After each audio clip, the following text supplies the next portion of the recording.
শ্রীমা সারদা দেবী বিপদ হতে উদ্ধারকারিণী, বিপত্তারিণী। আমি এবং আমার স্বামী আমরা দুজনেই মায়ের অহেতুকী কৃপা পেয়েছিলাম অযাচিতভাবে। সেই শুরু। আমরা তখন বরানগরের বাসায় থাকি। একদিন আমার স্বামী কর্মস্থল থেকে ফেরার পথে রাস্তায় দুর্ঘটনার কবলে পড়েন।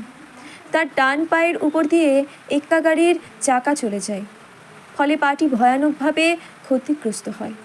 সব রকম চিকিৎসার পরেও কোনো সুফল পাওয়া যায়নি। চিকিৎসক জানান পাটি এতটাই ক্ষতিগ্রস্ত হয়েছে যে তা থেকে তার সমস্ত শরীরেই এই সংক্রমণ ছড়িয়ে পড়তে পারে। এই সম্ভাবনা প্রবল হয়ে পড়েছে। এই আশঙ্কা থেকে চিকিৎসক সিদ্ধান্ত নেন পায়ের ক্ষতিগ্রস্ত অংশটি অস্ত্রোপচার করে বাদ দিলে আমার স্বামী অন্তত প্রাণে বেঁচে যাবেন, কারণ সমস্ত শরীরে এই সংক্রমণ ছড়িয়ে পড়লে তার প্রাণ সংশয় অনিবার্য। আমার মাথায় আকাশ ভেঙে পড়ল। আমি মায়ের শরণাপন্ন হলাম, মায়ের কাছে সমস্ত ঘটনা জানালাম। কান্নায় মায়ের পায়ে লুটিয়ে পড়লাম। বললাম, মা, আমার কি হবে? ওর এই অবস্থা, ওর কিছু হয়ে গেলে আমি কি করে বাঁচবো মা? মা আমাকে আশ্বস্ত করে বললেন, বৌমা, আমি থাকতে আমার ছেলের কোনো ক্ষতি হবে না, তোমার কোনো চিন্তা নেই, তুমি চির সৌভাগ্যবতী।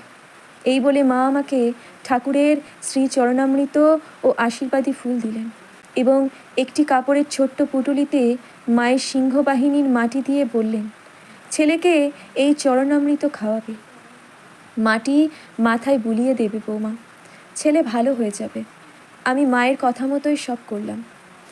এর কদিন যেতে না যেতেই 3-4 দিনের মধ্যে আমার স্বামীর পায়ের ক্ষতস্থান শুকাতে শুরু করলো এবং তিনিও আগের থেকে সুস্থ হয়ে উঠলেন ধীরে ধীরে।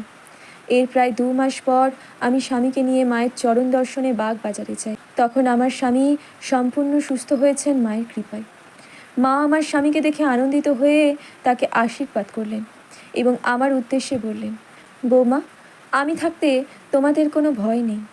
বিপদ আপদ এ তো সংসারের নিয়ম, আসবেই, উতলা হবে না, ঠাকুরকে ভরসা করবে, প্রার্থনা জানাবে, তিনি সব উত্তর দেবেন এবং সমস্ত বিপদ থেকে উতরে দেবেন।